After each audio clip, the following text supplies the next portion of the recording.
Why is it so hard to buy a house in the UK today? Why does rent take up half our paycheck? To understand the madness of the 2025 housing market, we have to go back, way back. Before mortgages, before landlords, and even before the idea of owning land existed. Today, we're tracing the 5,000-year journey of the British home. 5,000 years ago, in places like Scarborough and Orkney, a house was a life support system. People built with what they had, stone and earth. There was no market value. A home was worth exactly what it did for you. It kept you from freezing to death. Host, then came the Middle Ages. Suddenly, you didn't own your home. The king did. He gave land to lords, who let you stay there as a peasant in exchange for your labor. Most of the land was common land. Everyone could use it, but that was about to change. Fast forward to the 1800s. The Industrial Revolution happened. Millions of people rushed to cities like Manchester and London for work. This is where housing became a product. Developers built back-to-back terraces as fast and cheap as possible. They were cramped, shared one toilet per street, and were often death traps for disease. For the first time, the government had to step in. In 1848, the first Public Health Act was passed. Why?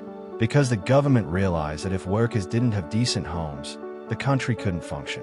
Housing became a matter of national survival. After the World Wars, the UK made a promise: homes for heroes. Between the 1920s and the 1970s, the state became the biggest builder. We saw the rise of the council estate.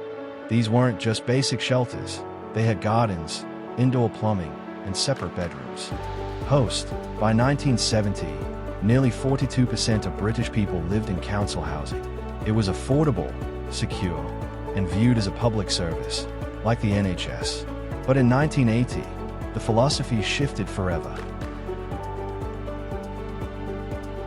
In the 1980s, the Right to Buy scheme allowed millions of council tenants to buy their homes at a massive discount. Overnight, the British public became property owners.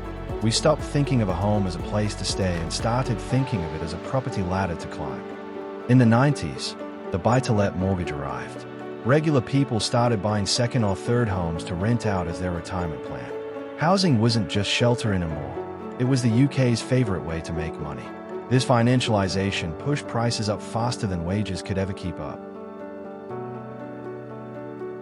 And that brings us to today, December 2025.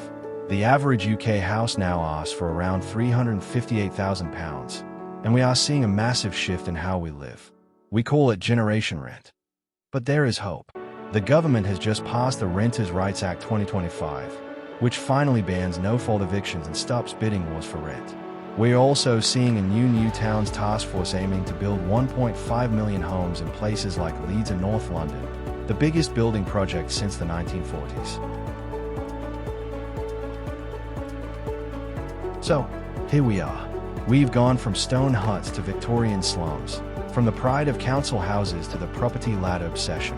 Today, in late 2025, the story is still being written. We are seeing new laws that protect renters like never before, and technology like 3D printing that could finally build homes at the speed we actually need. But the big question remains: can we ever truly make housing affordable again? Or is the British dream of owning a home changing into something else? Maybe the future isn't about owning at all. Maybe it's about stability, sustainability, and community. But I want to hear from you. We've seen where we've been. But what do you think is the next move in the UK housing journey? Are we heading for a collapse or a new golden age of building? Leave a comment below. Let's discuss the future of our four walls. Don't forget to like and subscribe for more deep dives into the world around us. I'll see you in the next one.